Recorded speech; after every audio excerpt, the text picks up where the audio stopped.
for tuning in to another episode of Teen Gen Talks podcast, where the goal is to empower the youth of Glendale and connect you to community resources, individuals, and organizations. I'm your host, Melissa. And I'm Desiree. We had the pleasure of talking to Rafael Lopez. Rafael's illustrations bring diverse characters to children's books, and he works to produce and promote books that reflect and honor the lives of all the young people. We hope you enjoy the interview. So thank you, Rafael, for taking the time out of your day to talk with us. We have a lot to discuss. Thank you so much. Thank you for inviting me this afternoon, you guys. I'm really looking forward to it. Awesome. So to start out the interview, I want to take it back in time when you fell in love with illustrating and storytelling in general. Sure. I'll try to be as short as possible, but I've been illustrating for a very long time. And I graduated from Art Center in the mid 80s. And I started doing a lot of corporate work, very corporate, very repetitive. It was good money. I'm young, I'm making pretty good money because these big corporations want to see my work, but it was so repetitive. I felt that there was no depth to it. I knew how to just pull it off. And I felt empty. It's like, okay, here comes one more, boom, there's nothing there. There's no fulfilling of my soul. And I always wanted to do something more with my work, and the opportunity came when that I was starting to do more Latino looking things, because I wanted to also get back to who I am, because I'm born in Mexico City. And then she says, I noticed you're doing this really cool thing with color and texture, and it's just perfect for this story that I have. And I was terrified because I'd never done like a series of things. So there's like an evolution of a character from a young woman to middle age to old age. I was like, no, I'm not the right person. And she kept calling, she kept insisting. She just kept calling me on the phone, sending me emails. And after a week, she convinced me, and I said, I'll give it a try. And that was the beginning of it. I really enjoyed it. Feel that void that I had, that I needed to fill in my career and my soul. And that was it. From then on, I just took off, and I just continued to do children's illustrations and children's books. Yeah. So you were born and raised in Mexico to architect parents. How did your upbringing and have architect parents influence your works? Oh, crazy parents. I love those too. My mom's still alive. She's 86 years old. And they were both architects. They met at UNAM, at the architectural school in Mexico City. And it was your typical Hollywood story, right? They both were so different and they didn't like each other. They fell in love, right? And you're like, oh, great, right? Okay, of course. It was meant to happen. And since I was a kid, I always liked to draw. I was like 3 years old, and I would draw, lay down on the floor. I had an uncle that actually worked at a paper mill factory. So he'd bring these giant rolls of paper, and then my mom would just push everything out of the way and then just unroll these rolls of paper. And it says, kid, get on your belly. And I just lay down on my belly, and I started just drawing like crazy, all kinds of things. My family, my aunties brought me crayons, broken crayons, little pieces of crayon, large brand new ones, whatever, right? I had this big box of crayons. And and then my parents loved books. I had this huge library in our house from floor to ceiling, because they were architects. They built their own house. So it was this giant wall full of books, and most of them were art books and architectural books. So I was really immersed in the art world since I was a little kid. But then I wasn't really good with numbers and with math, and math and I just do not get together, we don't get along.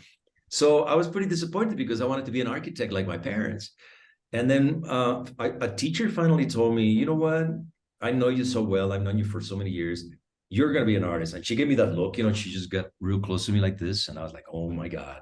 She says, you're going to be an artist. I don't care what you're saying, because you're going around the whole issue. You don't want to touch that art part because I'm sure you're afraid to become an artist, but you're going to be an artist. And she was that voice that I needed to hear. And that was it. And so for almost 2 decades, you have had the opportunities to work with authors and editors to help illustrate children's books. And you touched upon it a little bit, but if you could talk about it a little bit more, about, your first opportunity to illustrate a children's book. How did that feel, seeing the finished product and all of that? That's a great question, because it's a long process, Desiree. It takes almost 2 years by the time the book comes out from the first phone call, and then you get the script, and then you try to figure out what to do with it. But, I've always loved to collaborate. I don't see myself as the artist that just sits in the studio and paints whatever I feel like, and then I'll have a show. I enjoy the challenge of solving other people's problems, or in this case, illustrating someone's idea or a story, so the collaboration to me is what I find also exciting. So yeah, it's like seeing a creature or a baby being born from nothing, from white to like boom, there it is, right? So yeah, I love the collaboration. I've created some great friendships, have been forged with the people that I work with. I've been very fortunate to work with people that are well known and they're well established, and they have a huge following. So I kind of just like riding on their coattails, right? It's like, oh yeah, let's go for a ride. So yeah, it's been a little bit of a good luck and choosing some stories. I like to choose stories that where the character is, first of all, is diverse, because I'm from Mexico. I don't want to see just like Tommy and Susie, right? I want to see someone from a different country. And then I have three sisters too, and I love my sisters dearly. I'm the only boy, and then there's three sisters, so they're amazing women. So I admire my sisters. So I focus a lot on women, women characters as well, because they remind me of my mother and my sisters, and they need to have a challenge. There needs to be some kind of a challenge there. So there's like the story of the drama and the challenges, and then the way they finally just boom, they can solve it and they can succeed and overcome whatever it is. So yeah, a lot of things need to fall into place for me to choose a story. So how do you know that an author is the right fit for you to work with? Yeah, I think that's a continuation of this. Is I get a few manuscripts through the year, and some of them I just don't connect with it emotionally, and I don't think that's fair for the author. For me to just walk in halfway, half into like, okay, I'll do it just because I need the money or whatever. I can't do that. I don't think that's fair. So I need to connect to the story. And so I'm pretty choosy with what I do. And I'm very honest too. I say, hey, it's a great story, but I don't think this is for me, because I'm going to have to like dedicate a year and a half of my life to this. I want to be super thrilled, super excited.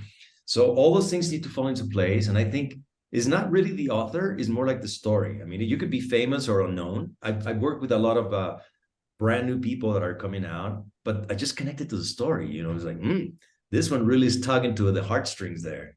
And then you immediately can do that. I mean, if you read a story, you either liked it and it made you teared up, or you go, that's okay. It was a great story, but it's just not for me. So that's pretty much the way I make the decisions, pretty quickly though. And what does your illustration process look like? Wow. Okay. So first you go through like I like the story. I mean, I'm really emotionally attached to it. And then you go, all right, but there's just like, now how do I divide it? Right. Because they just send you like this manuscript and you go, okay, this could be one scene. This could be another scene. Sometimes they tell you, sometimes they say, it's up to you. And then you go through that whole procrastination thing, going like, I'll see it tomorrow, and then you come back and go, maybe this weekend, and then you're doing that all the time. Right. Until you go, oh my gosh, I have like a week to show something. So I work really well under pressure. Don't tell this to anyone except your hundreds of people following. But yeah, I work really well under pressure, and I think a lot of artists do the same. I every time I talk about that, all these other people go, oh yeah, me too. They do the same. And so so this is really important for me, because, and this is what happens when I used to struggle with this a lot. And now I have a little more confidence to tell the editors and the author and everybody when we have the first meeting, and I say, okay, I'm a conceptual illustrator by trade, because all the years before. So I'm going to conceptualize this crazy stuff. And if you can bring me down, I'm going to be up here, right? Woo! And then if you think it's too crazy, just pull me down a little bit where it's really safe for you, and we'll be in that level, and then we're all comfortable. But if I go safe and I just go, no, I have to be just, what if I lose the job? What if they just like, fire me? Then you're going to be at the bottom. You won't be able to raise it to that level where I could have fun with it, right? So once I set those parameters and they go, sure, let's do it, then I can go pretty crazy with my stuff. Like, wow, things appear and float in the sky, this and that, or whatever. It's very conceptual. When you see my work, it is not descriptive of really what's going on. I describe more like the feeling people are feeling and versus just like someone walking to getting in a bus. I don't do that. So I conceptualize everything in pencil first. I spent a couple of months going back and forth between me and the editor. I never actually speak to the author. They try to keep us apart, because the idea is that you're not going to influence each other, right? It's like, hey, orange, pink, you, this and that. It's No, the author has the idea, I have my idea visually, and eventually the editor is trying to put it all orchestrated so it all comes together and merges nicely, though. Notice I use my hands a lot. I can get out of here. You too. Okay. So anyways, yeah, that takes about a couple of months because you have to wait for them to come back with ideas. So it's pencils, and then once the pencils are finalized, then it's time to start working. I used to work the old-fashioned way, painting on wood on canvas, but that would take me 7 to 9, 10 days per image. And now what I do is I paint all my backgrounds by hand. Everything's painted by hand. And then I scan them on my computer, and then I have this huge tablet where I can finally bring things digitally together, and then I can incorporate them and move it and erase and fade and do this. So it looks like it's hand painted because it's hand painted, except that the final piece is put together digitally. So instead of spending 7 days on a painting, I only spend 3 or 4 days. Yeah, so then you send it out, and then you wait for them to tell you it's going to come out in 6 months, and you're like, 6 months? Oh my God, I'm going to be an old man by then. So yeah, you can be very patient. Yeah. So you are also the founder of Urban Art Trail Movement. Can you talk a little bit more about it and how that opportunity came to be? Yeah, I about 27 years ago, when I was starting to get into doing more children's book illustration, I always loved to live in downtowns, right? I love cities. I'm a very urban person. And then the opportunity came to buy this warehouse in downtown San Diego, and it was this beat up, torn down warehouse. But I look at it, I go, wow, high ceilings, lots of walls. This is going to be great. So, we bought this warehouse. And my in-laws almost had a heart attack. Like, what have you done? Where's the house with a white picket fence? It's like, no, it's a beat-up warehouse. It's okay. So we, my wife and I fixed it, and once it was beautiful inside, the outside was still horrible. Downtown was full of like illegal activities, people selling drugs. They were like, people throwing trash everywhere, graffiti. And I was like, wow, we forgot that the outside looks pretty bad. So we talked to neighbors and we said, hey, do you feel what we feel? Like, are you proud of the outside? And they're like, no, but we don't know what to do. We called the police, and we had meetings at our loft. And then the police says, well, you have to continue to monitor things with video camera. I'm like, I don't want to put my life or anyone's lives at risk. I just want to change it in a way that we as artists can do it. And then it was like the light went on. It's like, wait a minute, there's a lot of walls outside because there's all these warehouses that are full of graffiti. Why don't we just talk to the neighbors? I mean, the owners, and knock on the doors of the owners and said, hey, I noticed your wall looks pretty bad, but here's this Photoshop thing I just did with my design. How would you like this in your place? They're like, yeah, please do. When do you want to start? Today, tomorrow? So it was pretty easy. Everybody was desperate for change, and no one knew how to put it together. So a few of us just got together and we says, we can do it. We're artists. We love to do we love what we do, and we can actually volunteer at work. And if someone can provide us with cheap paint and cheap materials, and you allow us the space, I'm sure we can find a lot of students, from like the community college that was in the same neighborhood, and any volunteer that just wanted to show up, just grab a brush and paint away. So that's how the whole thing started, out of desperation for change. And you work a lot with the youth, you do painting murals with kids and communities. So what do you think is a misconception people may have about the youth? I think that many people think of the youth, it depends on the age or the attitude of who you are, right? Some people think, oh, the lost generation. But, I have faith in youth because I was young at one point, and I was a dreamer, and dreams do come true if you work hard at what you do. You just find your passion. Get that tutor that gets into your face and goes, I know who you're gonna do. This is what you're gonna do. And then you go, oh my God, okay. You need to surround yourself with people that are good for you. You feel the energy that they're gonna help you out. And sort of like, I filter all the bad energy and the toxicity of people, and they're going, I'm just gonna choose the people that are gonna make me feel like we're a group together, that we can work together. And I think, kids are amazing. They're resilient. They're sophisticated minds. They're open to change. The youth is just full of welcoming opportunities. They inspire me a lot, because I just turned 60 a couple of years ago, and it's like, but I feel young, right? In my mind, I still feel young. I don't look at myself in the mirror too much anymore. But my mind feels like it wants to keep exploring and learning things. And I go back to see what the youth is doing. I go, wow, man, that is so cool, you know. And it sometimes could be a bit intimidating because you go, oh my gosh, they're gonna just continue to just change and evolve. And so I am full of hope that they are our future, and I like to cling on as long as I can to them before I get my walking thing, you know. And I go, hey, I can't keep up with you kids. But it's fun, you know. I love it. I mean, you know, my wife teaches at a community college. A lot of her students are friends of mine too. So I talk to a lot of people in their 20s, and I see their work, and I get inspired, and I inspire them. So there's this mutual thing, you know. So yeah, lots of hope for you guys. Yeah, keep doing it. You know, you're doing great. When people see your works, what do you hope that they feel and say? I want them to connect in an emotional way. I don't want them to, you know, put too much thought into it, and in whatever they perceive from my work, whether it's happiness or introspection or hey, hope or whatever. I want it to be like a individual feeling, like my murals. You know, my murals are not they're not political. They're not like, you know, something that is going to create some kind of a polemic or like, oh, let's conversation about what is Rafael Lopez trying to say here. I think it's a moment for respite. You know, when you see my murals, it's a moment for take a deep breath in your busy day, in your crazy, you know, hours of the day, and just reflect for a minute. You know, so if you same with my books, I want people to open a book, one of my books, and your experience is going to be maybe different than Desiree.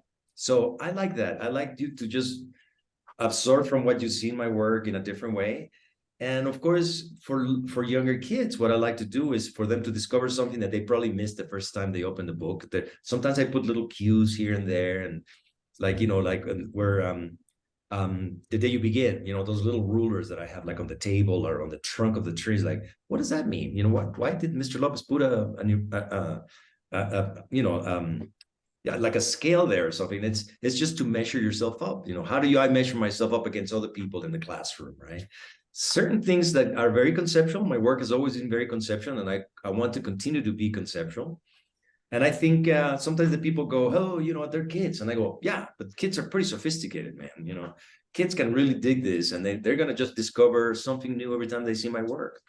So I want you to feel that a personal experience on your own at that, you know, very personal level. And how do you keep inspiration alive? What continues to motivate you to continue to do your passion and create?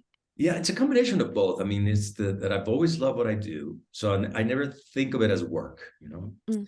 So, and I think that's right there, it's a winning combination, right? If you love what you do, you go, I don't work. I create. I've been doing this for a while. I never really had a boss that I had to get up in the morning, put a tie, you know, get in the car, drive a few hours, you know, whatever.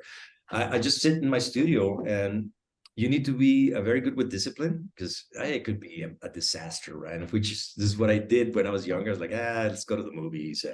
Let's read a book, or let's, you know, I always try to go around the issue of like, get down and create, man. So I also need to know that I'm learning something new every day. I read a lot. I also read the news every day. I look at a bunch of art all the time. I've always been very curious mind. I was educated to be very curious. I went to this very weird school when I was you know, in my elementary school, where there were no tests. The teacher would just bring like a pencil and just go, okay, what is this? Oh, it's a pencil. Right. What is it made of? It's wood. What kind of a wood? Where do you grow this wood? Are they depleting the forest by doing this, or is this like recycled? So we talk about recycling, we talk about drawing, we talk about wood, we talk about geography, just with just a pencil, right? So it makes you be more curious. I remember when I moved to high school, the teacher would say, "Any more questions?" And I'm like, "Yeah." And everybody's going like, "No, man, that's it. Come on, let's just get out of here." I was like, "No, I have questions," you know. So I think that's what keeps me going. You know, because I need to learn a new technique, I try a new color, a new palette. Something needs to be different on every project I make. So there it is. Yeah, that curiosity. You need to keep it alive. So the following questions are questions that some of our local Glendale teens want to ask you. The first question is, who would you say was your biggest role model growing up? My mom. You know, my mom, because she wanted to be an architect in the 1950s in Mexico, and it was a macho culture. And she's like, no, my grandpa is like, oh, no, you can't be an architect, you're a girl, you know. She's like, no, I'm gonna be an architect, forget it, you know. I'm gonna pay my career, I'm gonna do my own thing, I'm just letting you know that I'm gonna become an architect. And she did. And I see the photo of her graduation, there's like about 200 guys and there's like 5 girls in the front. And you know, she did it her whole life. She's 86 and she's still an architect. So yeah, that perseverance is very inspirational. Who do you want to be the greatest inspiration to?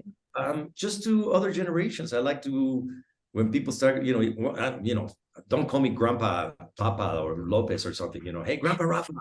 But, you know, I want to inspire other youth, especially youth that haven't seen themselves projected in books, you know, reflected in books, you know, and I wanted to break that barrier. And I think that I'm one of the few people that we started doing this 15 years ago with looking for diverse characters. So I want to inspire the people that never saw themselves reflected in books. You know, I was like, oh yeah, this could be me, you know, because I need to find those characters that look like me, that have lived through the things that I went through, being an immigrant, not speaking English, being afraid that people would laugh at me if I open my mouth, and, you know, all those things that so many people experience the way I did it too. And I go, yeah, you know, I want to talk about those people, the unheard voices, and what we went through and they go through. So yeah, I hope that I'm an inspiration for them, for those kids that don't see themselves in books more, you know. How was it creating 54 portraits for the Smithsonian National? That was crazy. It was pretty crazy, but it was also an honor because I've always loved the Smithsonian. I love Washington, D.C., the city itself. And I collaborated this amazing team of people that actually taught me a lot, you know, because I knew some of the Latino characters that we all know, you know, like Frida Kahlo, and then you have like Cesar Chavez, very well known. But then there's a ton of other people that have been overlooked by history. So for me, it was a great opportunity to learn a lot about people that I didn't even know that existed, you know. And so I love the research. And then I asked him for a whole year. I said, give me a year, guys, because this is going to be a ton of work. And it was great. I had a great time, you know, finding out more about them, and then finding the right pieces that I needed to put together and the right people. And then there was a combination of, it was like a collage of things until I created the right portrait, and then just try to pull it off and go, okay, now make it look like this is a person, right? So it was fun. And then I finally get to meet him. I went to the show, and it was, you know, the opening of the gallery. And it was just a fantastic group, a great collaboration. It's one of those that you'll remember for a very long time. Yeah, I'm very proud of that. And you have also created 13 stamps for the U.S. Postal Service, including the Mariachi stamp series and Elephant stamp released in 2022. How did that opportunity come to be? Crazy. I think that the way it began, there were 2 reasons how the whole connection with the Postal Service. The first one was that I was doing very ethnic, very, you know, Latino look on my work, because I needed to find that voice, right? I need to go back and get rid of all that corporate look and say, find your voice again, you know. So someone saw it, and there was going to be a series called Latino Dances.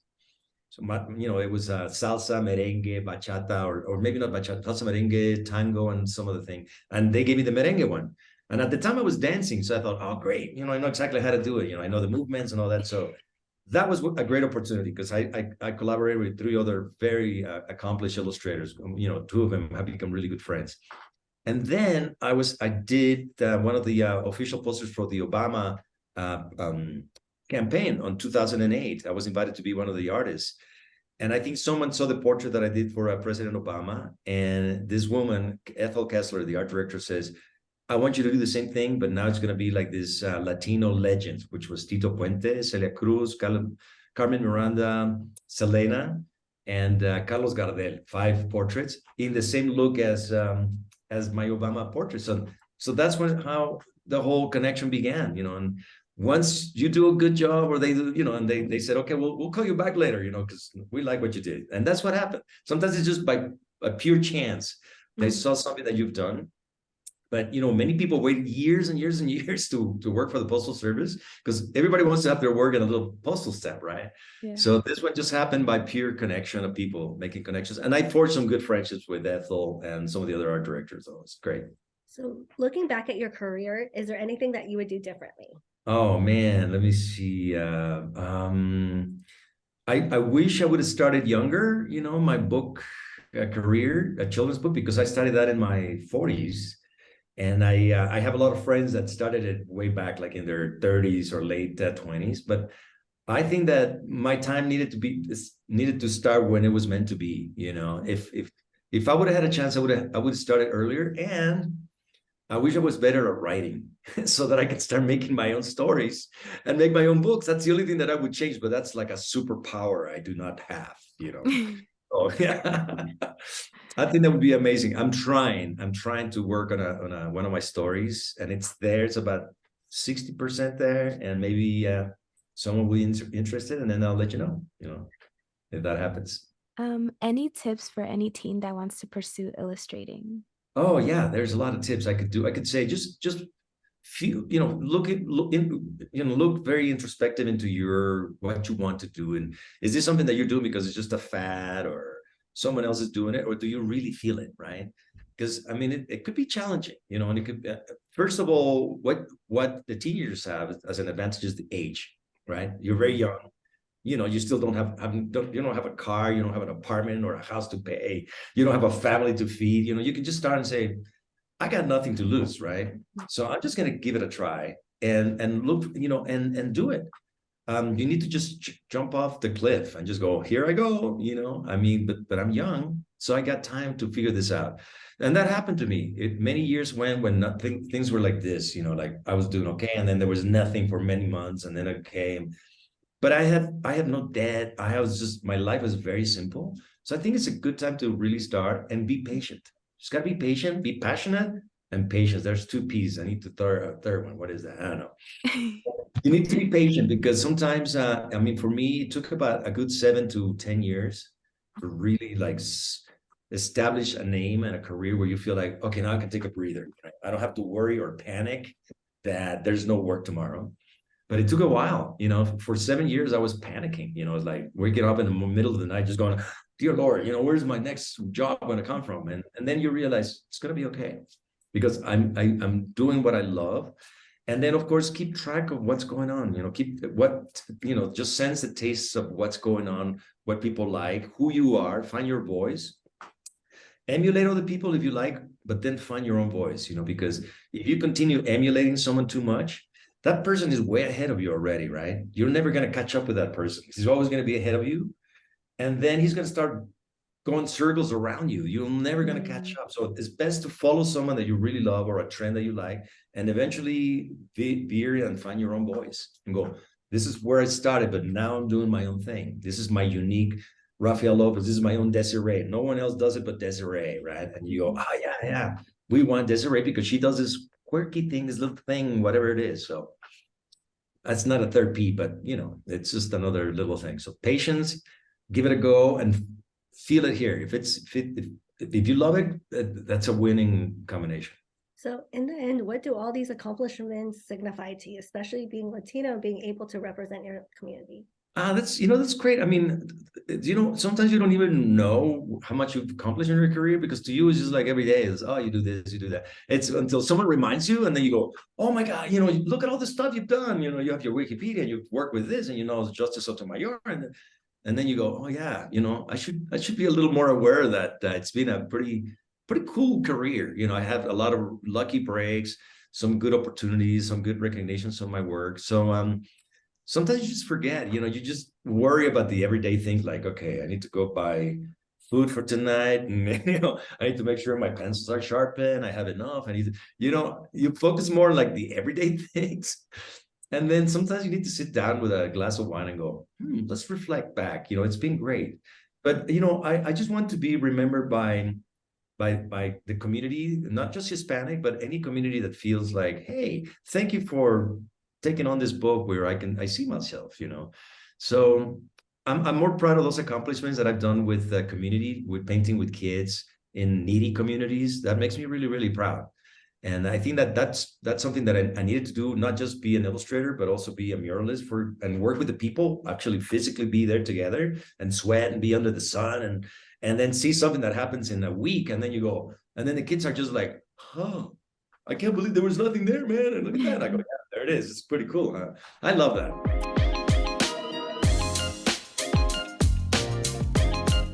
The Before we end, we have some rapid fire questions to ask you. All right, let me get my other brain. Okay. The first question is, what is your favorite color? Black, orange, and that's it. Black and orange and purple. When are you the happiest? When I finish a mural and everybody, we all take that group shot together and we all jump and go, yeah, I like that. Knowing what you know now, what advice would you give your 18-year-old self? Be patient, be more disciplined, and never close your mind. Don't be judgmental, and be open to people's comments and criticism, and be fearless. Be fearless. Learn to be more fearless. Yeah. If you could have 3 people dead or alive for dinner, who would it be? Yeah, dead or alive. Well, it'd be great to talk to Frida and just go, do you know how famous you are now? You're even more famous than your husband.